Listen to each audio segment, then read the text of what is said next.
I looked around and I found that it's coming apart at the seams. It's a land full of battered and shattered and broken dreams.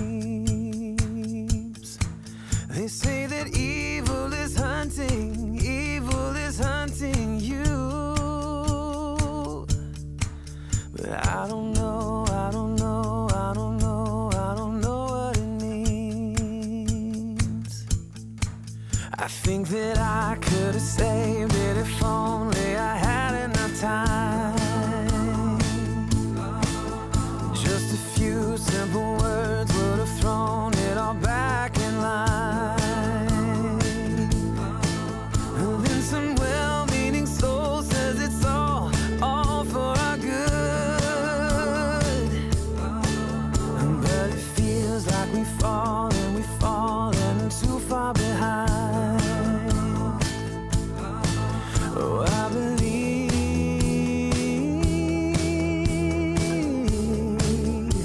help my unbelief.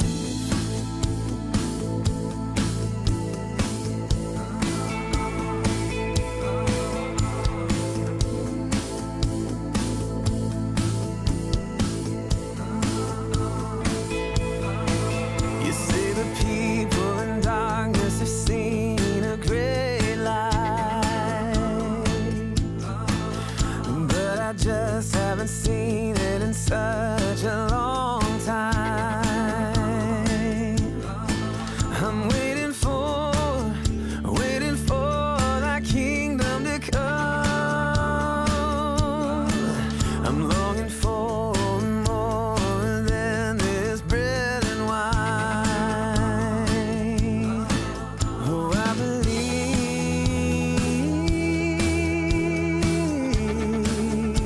help my unbelief.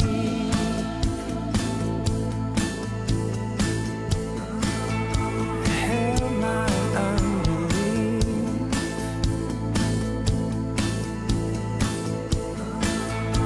Help my unbelief.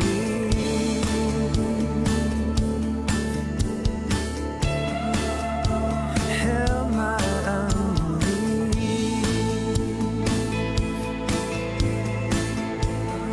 Ooh, help my unbelief.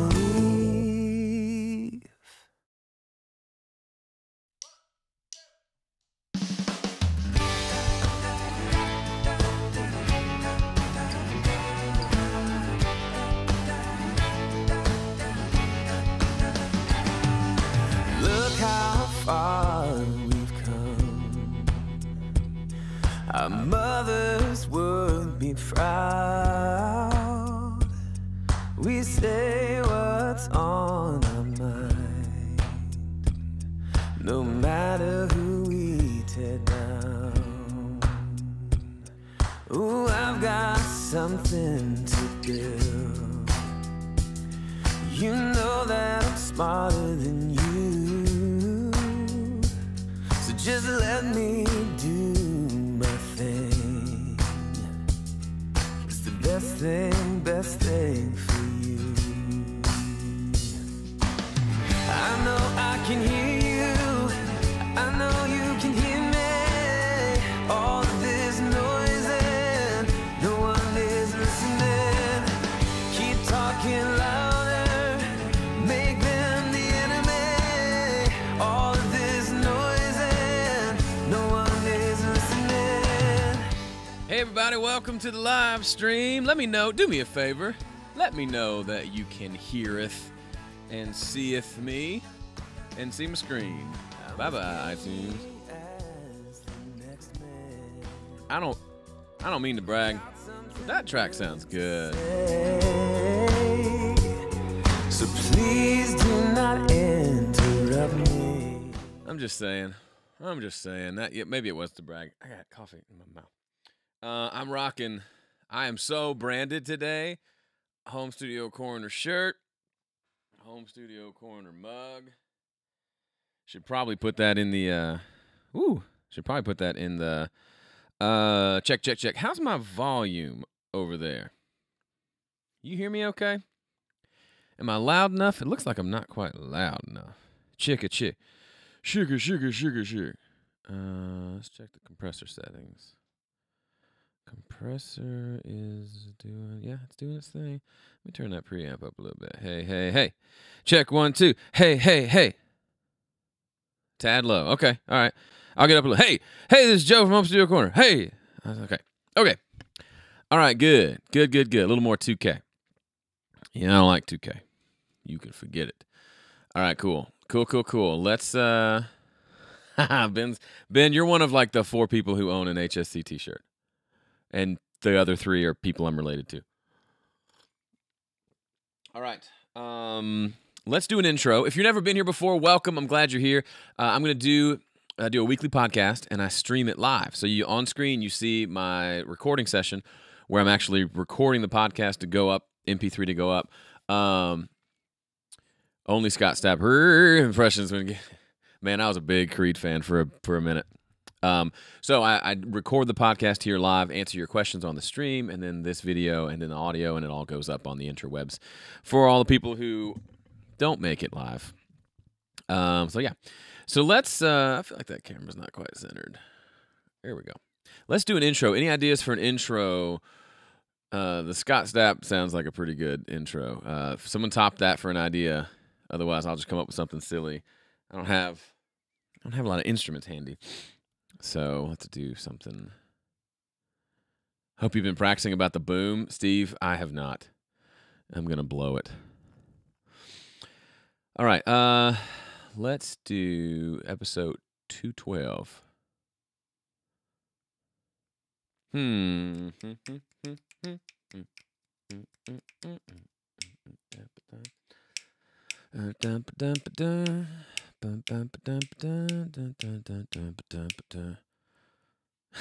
right, I'll do the Scott Stapp. Scottish rapping. I'm not a good rappist. All right, give me a minute. Let me think. Hang on. Let me get a guitar.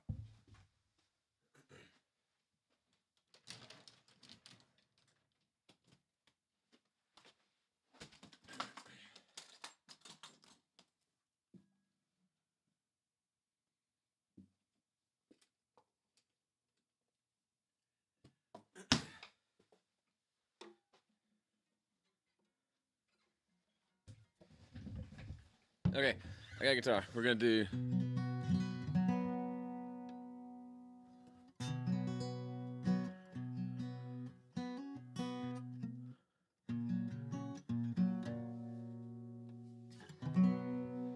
Wow.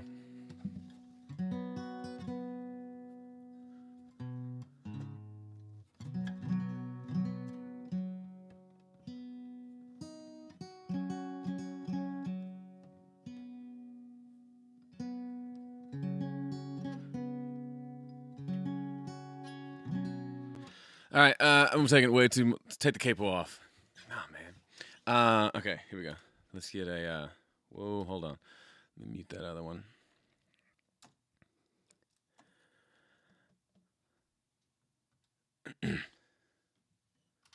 Okay.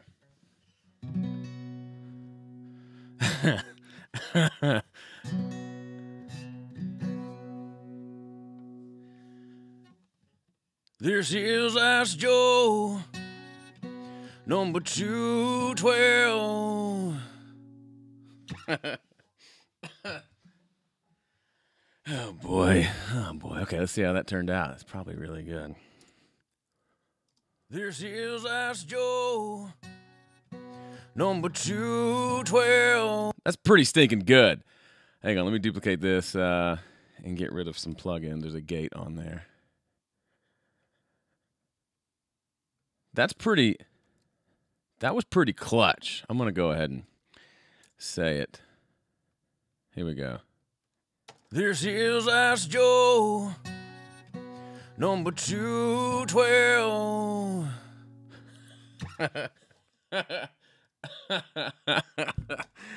Oh, why do any of you put up with me for even a minute? This is just ridiculous. You have better ways to spend your time, but you're here. I appreciate it. Let's make sure the music's there. All right, we'll bring this sucker up a little bit. 212. It's just it's so bad, but like that's legit. Like I went back and listened to some Creed songs about, oh, it's probably in the last month, and go have a shower, and it amazed me. Like he legit, like he went for it. It's criticism is the greatest form of flattery, I think. Okay, I'm gonna get going. Because of your amazing hair, thank you. I appreciate that. All right, let me get the video recording started so we can rock this thing. Okay, I'll be back in just a second. Here we go.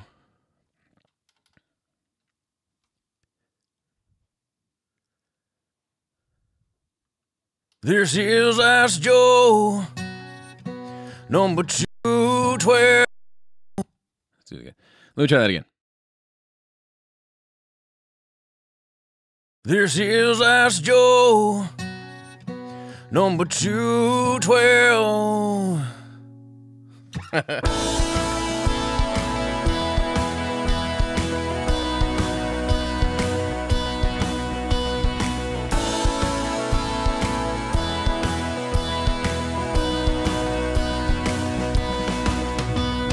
Hey everybody, welcome back to Ask Joe. Hopefully this episode's going to be a little smoother than the last one. I was rusty. I think I got the transitions down a little bit better. But thank you for listening. If you're listening to the audio version, there are video versions of these on YouTube. Check it out. And if you can ever make it 1 p.m. Central Time on Tuesdays, I'll be here streaming live on the YouTube channel, which is youtube.com/homestudiocorner. Would love for you to be there for that because we have a lot of fun. They're the ones who came up with the idea of doing Scott Stapp for the intro. By the way to go, Scott Stapp, for just embracing it and going for it. He's the man. But one final announcement. If you don't already subscribe to the Home Studio Corner Joe Gilder live calendar, you need to, because it's got every Tuesday, it's marked in there. It'll notify you. It'll show up on your phone. It's pretty dope. Go to homestudiocorner.com/calendar. If you previously subscribed, you might need to resubscribe. You do need to resubscribe because it is no longer working the old one. This is a new one that I've worked out some kinks. Yeah, so I want to talk about today. It's Tuesday, November 28th. And tomorrow and the next day, so Wednesday, Thursday, I've got a 2-day session with a fabulous duo called Homestead Collective. They are, if you are familiar with the band Sunday Muse, you may recall that name. Nodding your head, yes. They were the band that we used in we actually mixed one of their songs in Dueling Mixes, and then we mixed another one of their songs for Mix Together, which is a YouTube series on my channel where you get the tracks and you can mix the song along with me, and I go step by step through the whole thing, and it's free, and it's dope, and the song is amazing. Well, that's a band called Sunday Muse, and then Caitlin, the lead singer, and Ben, the guitar player, started a little acoustic duo called Homestead Collective, and I reached out to them, said, hey, let's do an acoustic EP, like a Christmas acoustic EP, because it's almost December, and they said, yes, we're in. So we booked the session, and they are coming down. They're driving down today, actually, maybe even watching right now. Hi, Ben and Caitlin. But they'll be here tonight, and we'll be doing just 2 full days in the studio, and then maybe a bonus half day of me doing mixing tweaks. But the idea is to just get in here, set up all the instruments. Ben's bringing a bunch of instruments, and just make music. They've got their songs picked out, and it's going to be fun. But the goal is, if we can, get it all recorded and mixed in 2 days. Is that possible? I don't know, but it's going to be fun to try. And I've mixed their stuff before, but I've never recorded them. Ben is here. Ben Morris. Here, you're probably like driving down the road listening to this. That's pretty dope. So in this brief little soliloquy at the beginning of the episode, I want to talk a little bit about what I do to prepare for sessions like this. While I love recording my own music, and Ben was actually in the room when I recorded all the guitars for my acoustic EP earlier this year, while I love doing that, and yes, I'll feature some of this on my in 2 episodes of Gilder Cam. Recording with other people is super fun, because you've got to book the session and schedule the time, and you can't just do it when you want to. With my own stuff, I can just come down here in the morning, at night, in the afternoon, and just kind of put some work in on the project whenever I want to, and it's a little bit harder to get that set schedule like you do with when, for example, the band is from Pennsylvania and they're driving to Nashville, so you can't just wing it. You got to actually get stuff done. Plus, it's always great when there are more people in the room and just creating and coming up with something cool. So I'm really excited about that. I want to go through a few things just in preparation for the session, especially if you're in a little bit of a time crunch and you want to make sure you're just hit the ground running, making music. Thing number one, you need to have heard the songs before the session begins. While you can certainly get by with them showing up and just strumming a tune and you figure it out from there, there's a lot of time that goes into setting it up, right? Picking the tempo, charting the song for the musicians to play along to so everyone's on the same page. You can have them just sit and play to a click and then just hope that they memorize where all the parts are. But if you're making changes to the song, or if it's one of those, they're a bunch of Christmas covers that I'm guessing Ben and Caitlin haven't played tons, so it's probably not super memorized in their heads. I'd rather not have all that time where you're stopping and starting saying, okay, where am I in the song? What comes next? What's the next section? Having a song chart makes life infinitely better, but it takes time to do that. So one of the preparation things I'm doing, I had them send me MP3s of them playing the songs and their arrangements. I had a couple of pieces of feedback on, I think one, the rest sound great already, so it should be really easy to do. But I'm going to sit down tonight, probably here in the studio, and write out a number chart for the songs. Just if nothing, even if they don't look at it, if Ben's like, I've got this, I don't need to see your stinking chart, I'll have the chart in front of me and I can make notes, we can make arrangement changes and do all that. So I'll chart the song as they played it, and then we can move things around and change things on the fly, but we're all on the same page with the same chart, which makes life a lot easier. Second thing I'm going to do, and I may not get to this because I've got so much to do today, but is to go ahead and prep the session, or prep the actual Studio One, Pro Tools, whatever DAW you're using. Go ahead and prep that session and get all your inputs and track set up. I don't like to have tons of pre-baked tracks, but to have a vocal track with the right preamp already assigned to that channel, an acoustic guitar track, and maybe that's it. And then I just duplicate those as I need them. I don't foresee us doing a lot of live tracking, but that might be an option. So it's nice to at least make sure my I/O settings are set up, make sure especially in this new studio, that my preamp is showing up on the right channel on the board. Another big thing is setting up the headphones. I've got a couple headphone jacks here at the desk. We're going to probably record in this room, but I need to find ways to get headphone mixes out to them. So I've got a headphone amp. Figuring out cabling and adapters and to get that out to where it needs to be is something that you just don't want to be scrambling to do as they're walking through the door for the session. So that's another thing I've got to do today. I'm probably going to have them record either here, just to my left, which is there's a closet there, but I'm going to put some treatment up and then kind of make it kind of walled off as a little bit of a booth, just so he can go on the other side of that gobo and play, and then do vocals, just kind of find a good spot to do vocals in the room. But we're going to get heavy use out of my gobos, wheeling those around. This room is actually fairly dead. It's not super dead, but it's not super lively, which is great. With a couple gobos around, we should be able to get nice, tight recordings and then be able to, Sorry, I'm losing my train of thought. We should be able to get nice, tight recordings for this acoustic project, and it should be great. If they both want to play and either play and sing together at the same time, or both play guitar to lay something down and have that cool moment, I'm all for that as well. I can set them up on opposite sides of the room with a gobo. Bleed should be minimal, and it'll be fun too. What else from a preparation standpoint? Always have coffee on hand. I need to get some more coffee. And I think those are the main things. The biggest thing is to communicate beforehand, getting, about the music, about payment, about schedule, all that stuff. I'm not a super great communicator, but I try to reach out before the session, let them know what time to be here. They're going to show up tonight to drop off their equipment. And also getting those songs ahead of time, giving them time to get the recording to me so I can listen through, so I can be familiar with them. So as I'm producing, I know what I'm going into. I feel a lot more comfortable and confident when I know the song going in versus when I've never heard it before and I've got to just kind of wing it. And I'm listening, and if I wait till then and I'm winging it, he might sit down, start playing the song, and I'm so concerned with making sure we've got good levels, good acoustic guitar tone, that the clicks work and the headphone mixes are good. I'm probably not listening terribly critically to the actual song itself. And they may get guitar, a couple of vocal tracks down, and then I suddenly realize, oh, this would have been great if we had taken out that first chorus and gone straight into verse 2 and then doubled that bridge at the end, and all those changes that you can make in the software, but it's so time consuming and it's kind of lame. It's much better to, what is it, class? Get it right at the source, and then you don't have to do all the editing after the fact. Anytime you have to fix it in the computer, it's just not a good day, right? Right. Thanks for agreeing with me. Okay, what else? Finally, this is something, and if you're a VIP member, then you know a little more about this, but I gave my Vipers a challenge this month to go out and book a paying gig, meaning book something where someone's paying you to do something related to music, whether it's running live sound or playing a show or having someone come in your studio.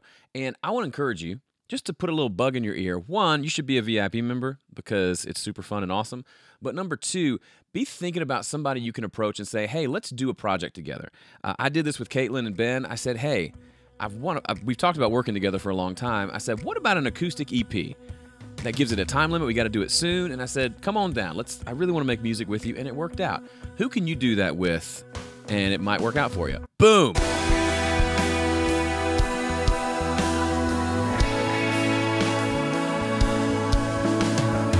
I operated a lot better when there wasn't that much lead into the boom. My booms are just, I give it a 3 out of 10.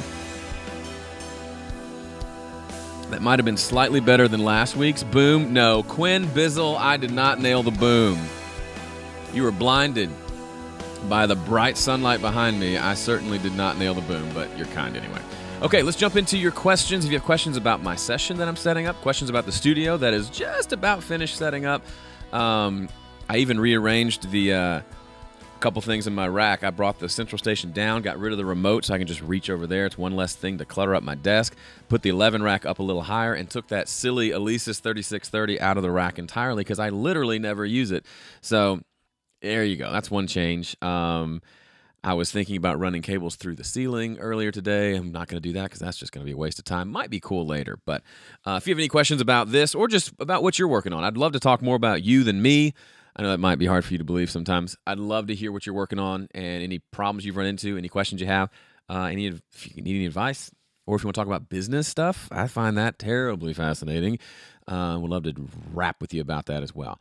Let me see if there are any questions in the chat. Paul says, have you been experimenting in the new room? I've really just been setting it up. So we left town for Thanksgiving, so I've only had a handful of days in here. Just getting things wired, getting the wiring situation a little nicer because if you may remember, my desk has always been up against a wall. Now it's kind of out in the room, which means I can't have it be a total mess back behind there. So they got to kind of make that cleaner, which makes me feel a lot less stressed. And also just thinking through workflow, since I'm going to probably be recording in this room for the most part, figuring out like how to run cables without tripping over them. But no, I haven't done any audio experimenting here. I've listened to a fair amount of music on my speakers in this room, and as you might imagine, and is fairly predictable, it sounds different. There's not a ton of low end when I'm sitting in the mix position. There's a ton when I sit over there at that desk in the corner, of course, but I've got to figure that out too.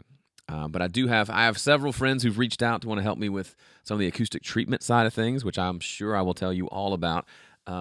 I've got good friends. A company I used to work for actually represents Proso Acoustic, which they've got some really cool looking panels and gobos and things that I might be using to augment things. And then one guy from, what is it, GIK Acoustics? GK? I'm sorry, I should know what your abbreviation are. He reached out, super nice guy as well. They were saying put some insulation up here above the ceiling tiles, which will help a lot, which I totally believe because 2 studios back I had that, and it did seem to help quite a bit. John Anderson says, Joe, what do you use the 11 rack for? Good question. I haven't used it a lot since I got my Fender Deluxe Reverb amp, but it is a great... So the amp modeling systems have become so good. When we do those, you saw the last couple of episodes back of Gilder Cam, Jason Roller, who is a top, best guitar player I've ever heard, lead guitarist, he plays through a Kemper, right? And then the 11 racks I think still sound great too. Probably not as good as the Kemper, but they're great. For me, it's just different tones. I'm probably not going to go out and buy a Marshall half stack and an old vintage Tweed Fender amp and a Mesa Boogie and a blah, blah, blah, blah. You know, maybe I will, maybe I should. But in the meantime, $300 used, I got the 11 rack, and it gives me lots of different tones. Does it sound just like the amps? Probably not, but it's different. And that's what's cool. If you go listen to my album Better This Way, and especially the EP called Free, I think all the guitars on Free and a lot of the guitars on Better This Way were done through the 11 rack. So through the amps there, most likely probably the Vox amps and the Fenders for the most part. Maybe a couple of Marshalls in there as well. It's just great to give different tones. I was watching That Pedal Show. If you're not familiar with That Pedal Show and you're a guitar player, you should check them out. They talk about pedals and amps all day, but they were talking about how they love their guitars, but they have way more amps. They own way more amps than they do guitars. Now, they don't ever talk about 11 rack or Kempers and things like that.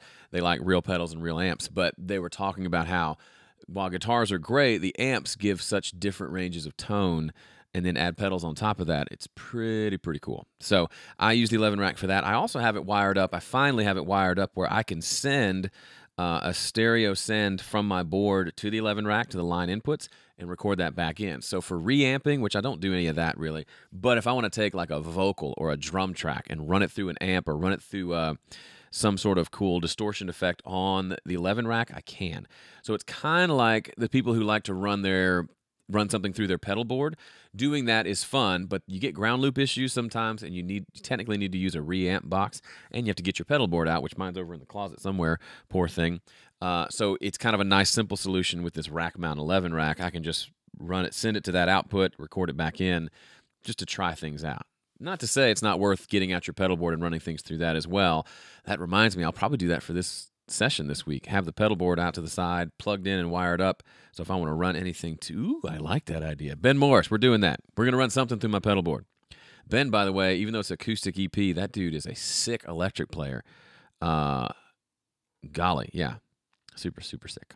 Not sick like sickly, but sick in the good way. Simon Carlsdad's here. Ben Holmes is here. Life is good. Casper says, business question. I want to mix for clients. And, hang on. I want to mix for clients and have some, but it's hard to find clients. Musicians groups on Facebook are mostly for people trying to form bands, so they aren't currently ready for it.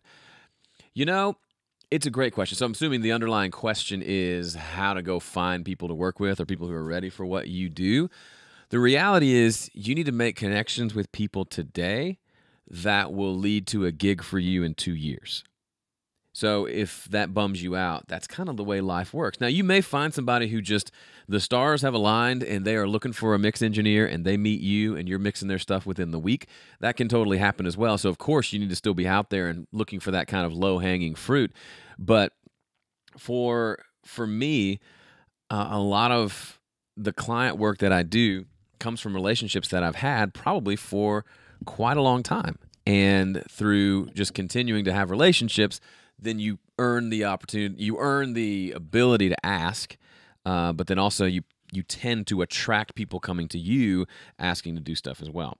So I think it's really just a relationship thing. You can go into the world of Facebook ads and Craigslist posts and things like that and probably get some success there.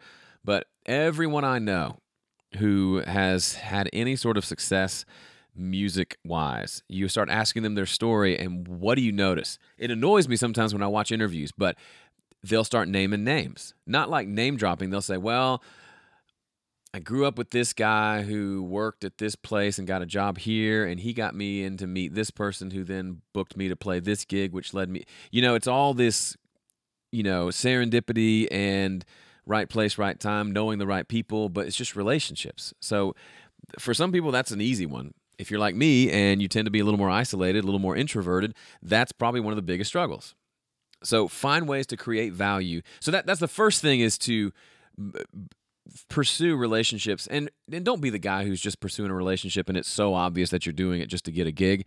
Do it because just to be a good dude, right? To just have good relationships, because you may have some people, most of your relationships probably won't make you any money. You might have some people that you connect this person with this person and they might do a gig together, but you might not get anything from that. It's just good practice and it will come back to you.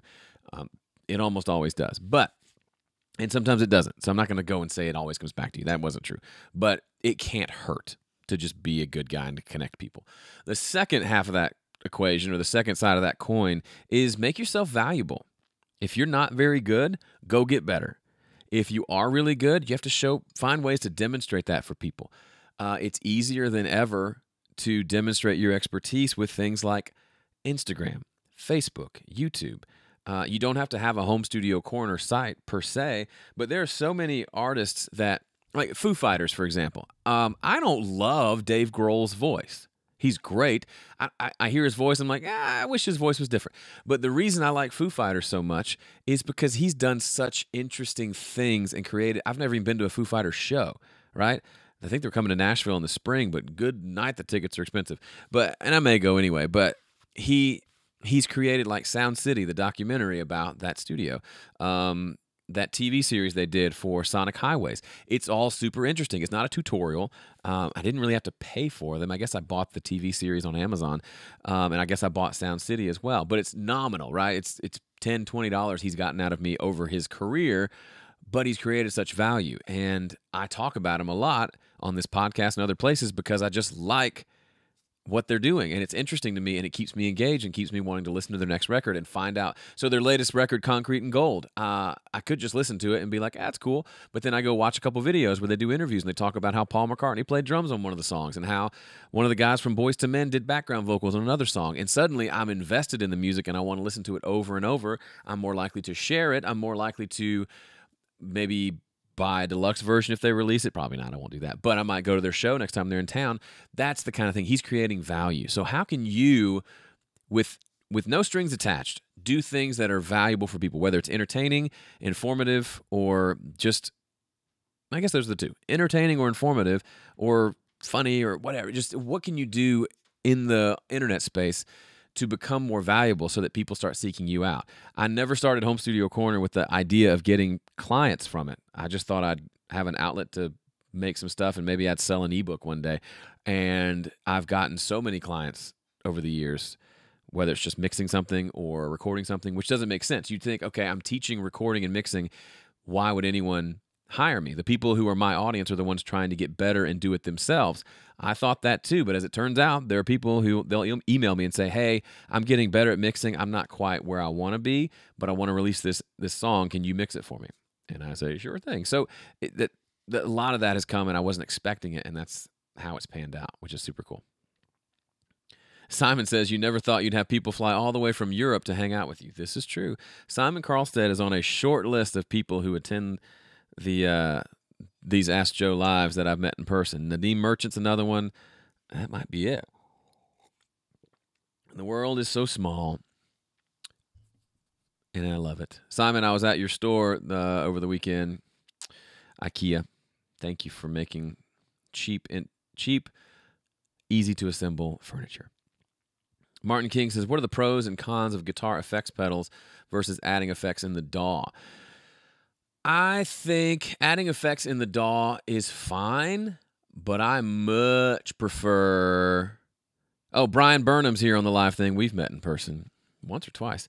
Anyway, I much prefer to get the effects on the way in. That's just what I like, that commitment. I like to make it sound like I want it to sound on recording day, not on mixing day. The one exception is if I want to really...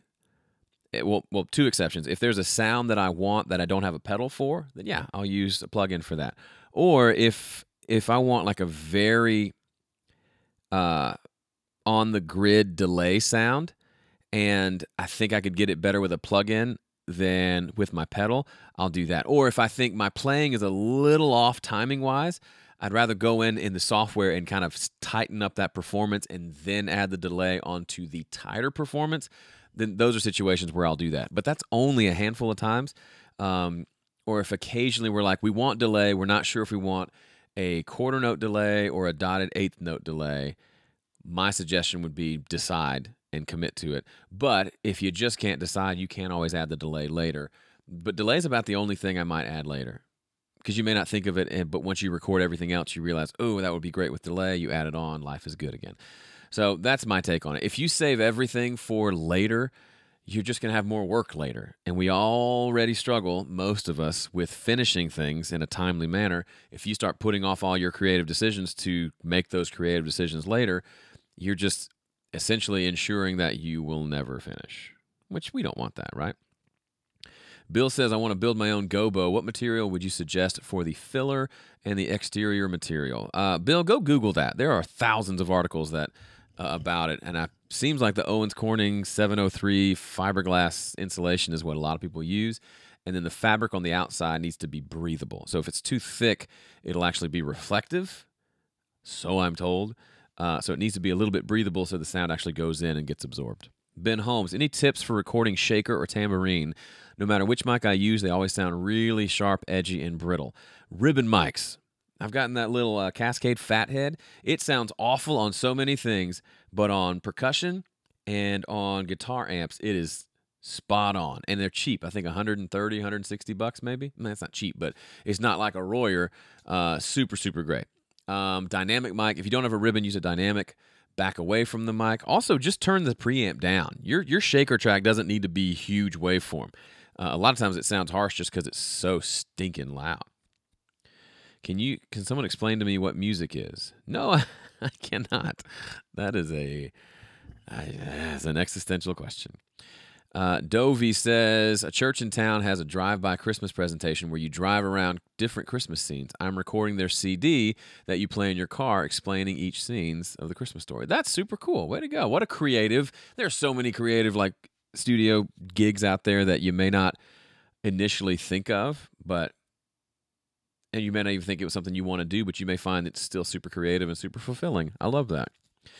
Quinn says, I'm terrible about procrastination. What was that law that you and Graham talked about where the time you allot to something is exactly how long it will take? It's called Parkinson's law, and it basically means the time you allot to what you just said, the time you allot for a task will expand. You'll take as long as you give the task. If you give yourself 3 hours to do something, you'll take all the 3 hours 9 times out of 10. That's why I like deadlines are good, especially like if you're going to sit down and work on something.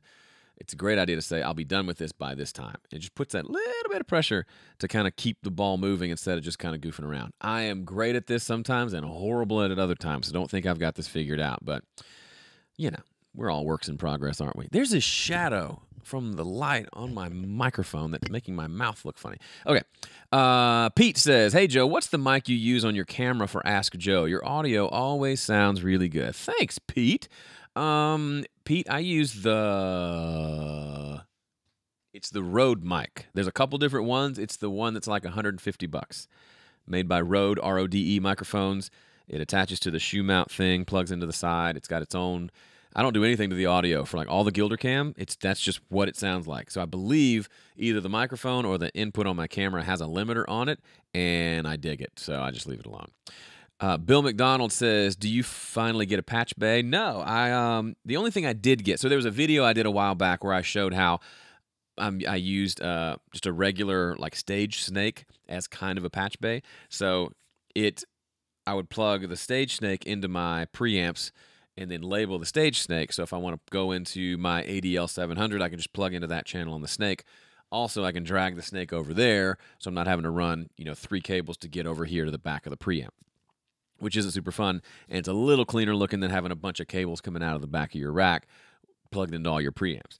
Since then, I've upgraded to, I can't remove this camera to show you, but the ART makes Graham Cochran has this in his studio, and I thought it was great, so I stole it. Didn't steal his. I stole the idea. I got my own. ART makes a single rack mount box that's just 16 XLR inputs, and on the back of it is 16 XLR outputs. So I run those into the back of my preamps and into the preamps on my board. So then if I want to plug anything in, and actually just yesterday I got out my label maker, nerd alert, got out my own label maker, and then I got it out, and I labeled my preamps on there. So the ADL 700, ADL 600, and the Eureka, I put labels on there. So if I want to go into those, I plug into there. They're labeled on my mixer as well, on the little scribble strip on this new Studio Live, and then I've got them labeled in my DAW. So it's kind of nice to have everything labeled and I know where everything is. So no, I don't use a snake anymore. If I needed to record drums in that other room, I would still use the snake for that. Otherwise, for this session this week, we're probably just going to run cables around the room. If I need a little longer cable, I'll just put two together. It'll be fine. But no, I don't think patch bay makes a lot of sense in my situation. I've got 4 channels of external preamps and no external anything else. I'm never needing to patch anything. I'm not mixing and running it out to hardware. I just don't see the need for it. I love patch bays, but I don't need them. Did you master your own EP? Yeah, all the EPs I did this year, I mastered myself. Is that a bad idea? Ask Ian Shepherd. I don't know. It probably is. But it's just gotten to where I'm up against the deadline, and it's time to be done. And I don't have time to send off and then get back from mastering engineer. And I think I'm pretty good at it. I'm not great, but I'm okay. Joel Polanco says, hi, Joe. Have you ever had USB interface noise, like radio signal noise? It's just pulsing static. I can't get clean recordings. Yes, I hate USB, or up until recently, this mixer's USB. But even on this mixer, I wonder if you use a cheaper USB cable, if that causes some of the problems. If it somehow picks up some interference, I don't know. That might be silly. But try to get a better USB cable or get better power. That might help. It could be as simple as get your phone off and away from the stuff you're recording. That can happen as well. I was in Steve Peffer's studio 2 weeks ago, and my phone, even though it was on, I think it was on Do Not Disturb, it must be getting a message or something, and it picked up by the tube mic, the $1,300 tube mic I was playing into, picked it up, and we had to re-record the track. So it even happens in nice studios, but yeah, I know how frustrating that can be. And laptops tend to do it, I think, a little bit more. I don't know if it's because everything's kind of together. I don't know. But get your phone away from it. Get a better cable. Those might solve it. Sorry. Johnny Fuller, what's up, Johnny? Says, I think I accidentally installed some of the sound sets on my drive. Can I just move the ones that are on? I have no idea what you're talking about. Good luck. I don't even know what you mean by sound sets. Sonic Solutions says, a better solution is to buy an XLR panel with solder cups, hardwire it to your snake, and avoid all the Chinese parts of the ART patch bay. Worth the extra work. I'm sure it is better, but this is an interesting point. Sonic Solution isn't wrong that a better patch bay would be quote-unquote better, but it legit would probably be better. But just because it's better doesn't mean I need to do it. I have that Fender Deluxe Reverb amp. I love that amp. It sounds great. There are better amps out there. Does that mean that I'm incapable of making good recordings on that amp? No, right? I think it's so easy to get caught in that trap of, yes, there are better solutions than ART. I don't know how to solder, and I didn't want to spend a lot of money on it. And so far, when I record stuff, it sounds amazing to me. I don't think changing out my patch bay for something better would give me a noticeable improvement. And if it did, it would be a nominal difference. Whereas I'd rather buy a new microphone with that money that will give me a crazy cool different sound, or buy a new guitar that'll give me all these new tones that I've never had before, or a completely new instrument, or a new keyboard patch, for my main stage rig so I can have new sounds for recording. All of that makes a huge difference. No one's ever gone from, man, I've never won a Grammy to, hey, I won a Grammy because they switched out their patch bay cables, right? And I'm not dogging on you. You're completely right. But at the same time, it doesn't matter. So, I don't know. Those are my thoughts. Johnny Lennox says, hey, Joe, just wondering, how have you found the PreSonus rack mount mixer you got for your church? How do you think it will work as an interface? Well, we've only used it once, and it worked well, except right towards the end of the service, the iPad lost communication with it, and apparently my voice wasn't coming out the mains. So I showed him how to kind of re-scan for the device and get it back up. He just didn't know how to do that, and it was fine. So that was a little disappointing, but otherwise it worked flawlessly. As an interface, I wouldn't love it because it's not super fun to mix on that app. It has all the channels on there. Even if you don't need all the channels, they're there, and you got to kind of swipe through them to get to where you want to get. And having to have the iPad there and on all the time, to me, I just wouldn't like that in the studio. But I'm assuming, I haven't compared the two, I assume it's a lot cheaper to get the rack mount than to get a full rig. And if you're going out and doing a lot of live recording and wanting to bring it back in the studio, I could see how that would be pretty cool to be able to just keep it in a case, a rack case, and take it in and out pretty easily. So I think it's certainly doable. Everything's on the laptop or on the iPad, which is not bad. It's just different, Johnny says, this is follow-up from his earlier question. I moved to Studio One, and I think I installed some of the sound sets on the C drive. I want them to be installed on a separate drive. Just want to know if I can move them. I have no idea. You might be able to, but you might not. I think they might. Some of that stuff might just default to the system drive. So unless you're having problems with it, I wouldn't worry too much about it. Unless it starts to not work well. I've not used any of the sound sets. It probably makes me a bad PreSonus person, but I just like to record stuff. I don't like to get in there and poke around patches and stuff. It's just me. That's just me. Nothing wrong with it. Anderson Bryan says, yes, you can. Thanks, Anderson. Quinn says, I prefer Thunderbolt personally, but I'm running a MacBook Pro and only have 2 ports, and I can daisy chain Thunderbolt, and it makes a huge difference for me. Yeah, Thunderbolt is cool. I hear it super fast. The new Thunderbolt PreSonus interface, I hear, is apparently insane. Very, very cool. Any advice for returning to live performing after many years? Practice a lot.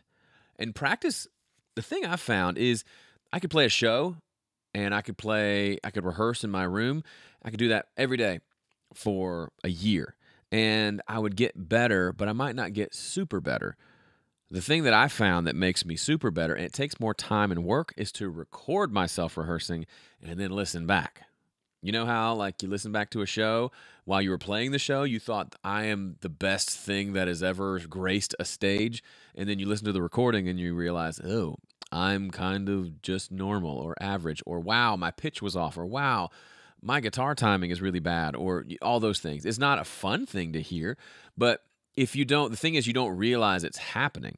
So the only way to fix something is to know it's a problem. The only way to know it's a problem is to listen to the recording. Now, some people, you can get to a level where you can notice all that stuff as you're playing it, and you can make mental notes and you go and work on that and fix it later.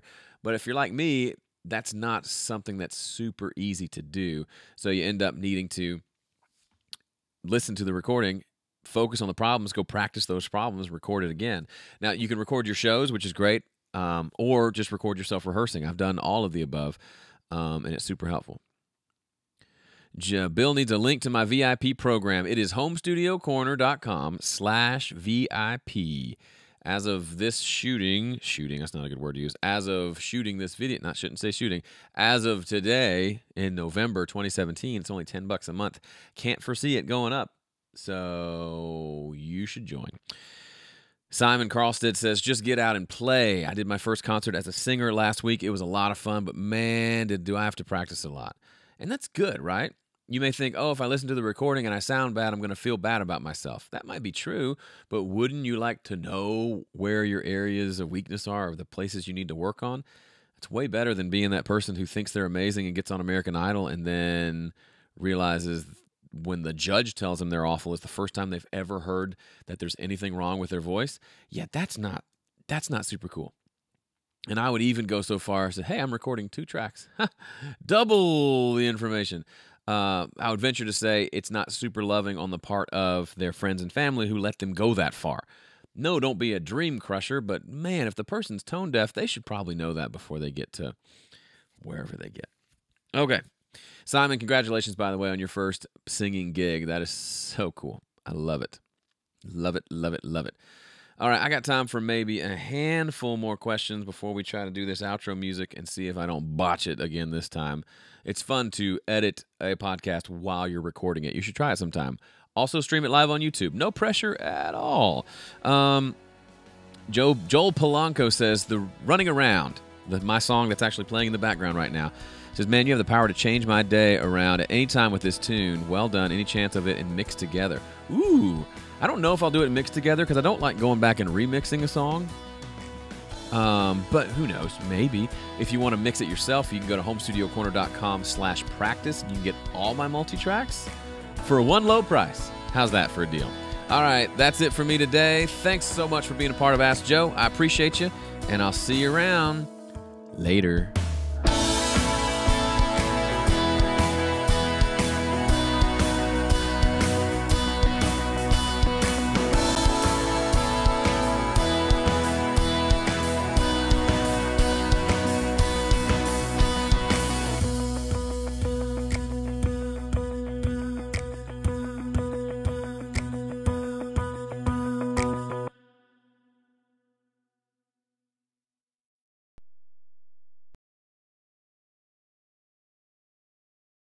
I'm back. Now it's time for the after show. Who wants an after show? Anybody? Anybody? It was getting to be like a 40-minute episode, so I needed to end it. But I can stick around for, I got a few minutes. I've got a call with this guy named Graham Cochran in 14 minutes. So I'm going to get this thing edited, and if there's any other questions, people need to hit the like button. Sure, hit the like button. I meant to tell you at the beginning to share this, but don't share it now because it's over. And that's lame to share things that are over. What advice would you give for people mixing for friends for free continuously? What advice are you talking about? Advice for how to get them to pay you? Like, what kind of advice do you want? It's hard to transition out of free. It's kind of awkward to start charging after mixing tons of projects for free with the same client. This is true. I don't know. I mean, I'm a big fan of, even though it's easy to say and hard to do, I tend to be a fan of just being straight up honest. Like, hey, it's been so fun to work on your music these last 4 years. I'm really wanting to start growing my business and start kind of transitioning into, making this a part of how I make a living. So, yeah, I don't even know how you say it because you're right. It is awkward. I think you just kind of say, "Hey, I'm gonna start." Or maybe you could invite them into a situation. If you've not started charging before, what if you said, "Hey, what would you charge? Like, I want to start charging for this." And don't even mention their stuff. Just mention you've worked with me a lot. You clearly like what I'm doing. What would you recommend I charge for this? And then see kind of what happens. And see what they say, and then say, that's great. You think I should charge $50? Awesome. And then maybe the next time they have a project, say, hey, remember how you said I should charge $50? What if we did this for 20? And you give them a discounted rate, so they still feel like they're getting a deal. But I don't know. It's one of those, you do free work to just get the repetitions in and to get the experience.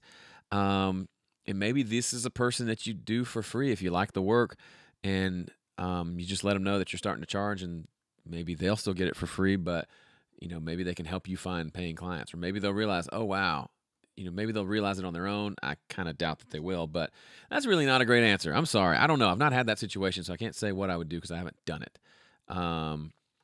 So, yeah, sorry. This is Ask Joe, number 212.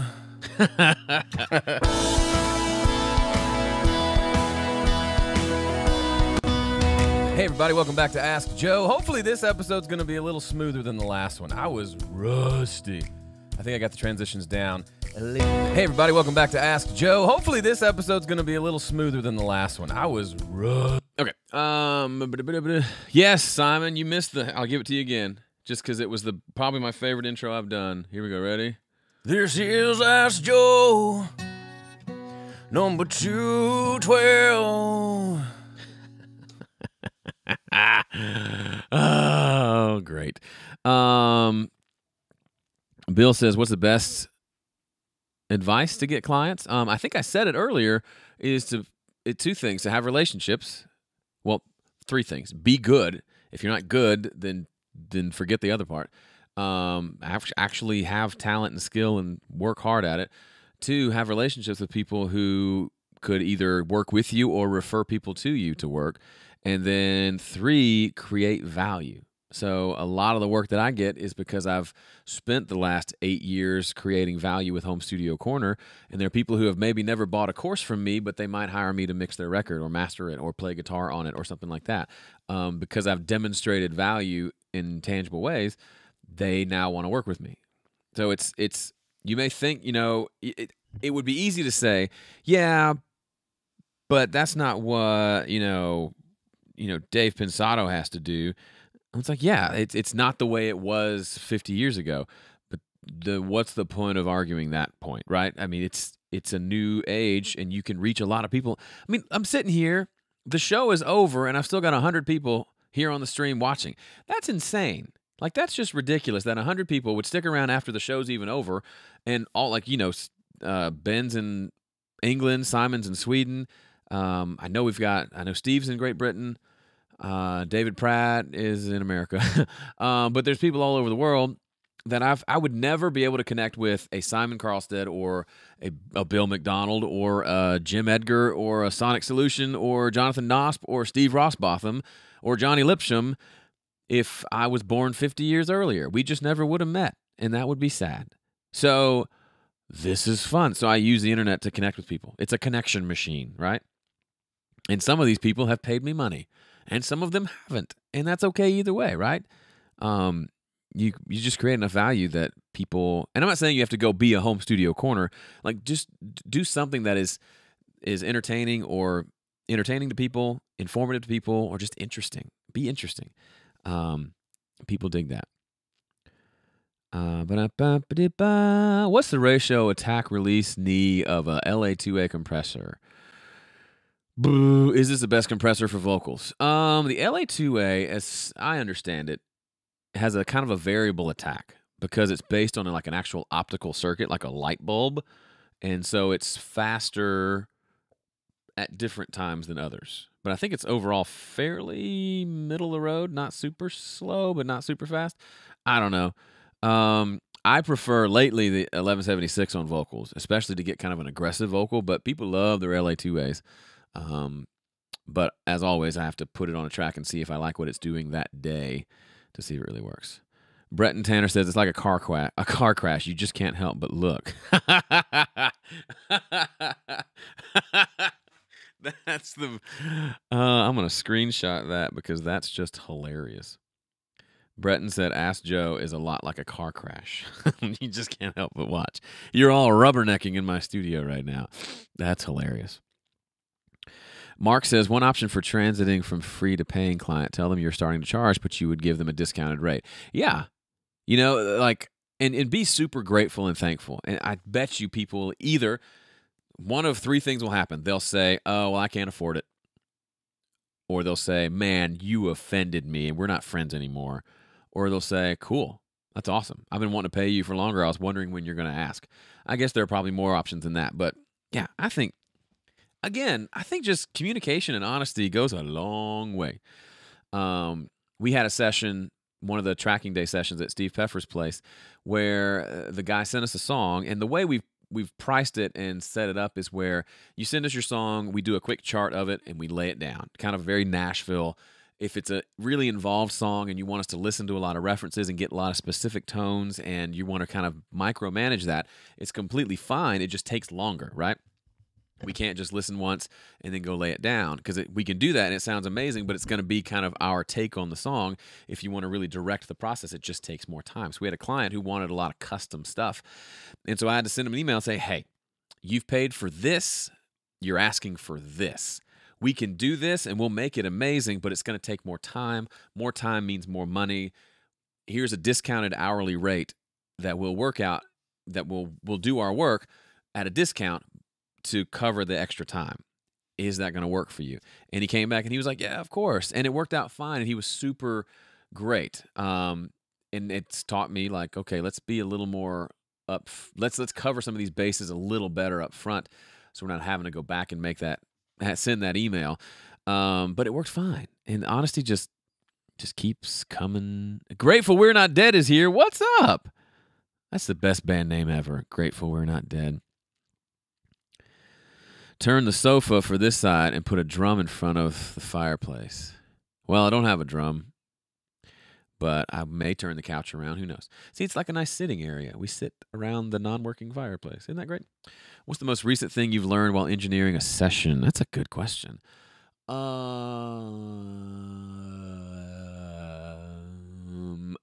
we were getting drum sounds at Steve's place 2 weeks ago, the kick mic it was a normal kick with a little hole on the side. And it was just, no matter where we put the mic, it sounded really snappy, really clicky, but not a lot of bottom end. And we just had one kick mic. So I kept moving it out from the hole to get it away from the beater to get a little more body, and nothing was working. And then Tim said, oh, just put it right in the middle of the drum, about a fist away from the head. So like, here's the middle of the drum. Here's the hole you normally put the kick mic in. I put it here, and it was perfect. It was punchy and thick, and because the drum was sounding so clicky, it still it still had plenty of snap to it, but now it had a lot of bottom end. That was kind of fun. I don't normally pull it out of the, whatever you call that, the little opening, and move it somewhere else, but I did, and it worked like a charm. What's for dinner tonight? I don't know. It's a good question, though. Soup? I think we have soup. Are we going to see another mixing project similar to Sunday Muse's Fool's Gold? That was fun. Yeah, some people have been asking. I might do that. They're a lot of work. So I don't know. I've already got 2 mixed together series out there. I'm sure I'll do another one. It was outside whatever the back head, the resonating head. So the resonating head oftentimes has the hole that you can stick the kick drum mic. It was out, and then the mic was directly in the center of the head, as opposed to over kind of off to the side in the hole. Okay, I gotta go. I gotta go on a call with Graham in 4 minutes. I need to get this exported. So thank y'all for hanging out here. You are awesome people. I'll be back next week. I'll be back next week. I'll see you then. Share around with your friends. Make sure you subscribe. Get on my email newsletter. Do all that fun stuff so we can continue to have this fun time together. All right, that's all I got. Later.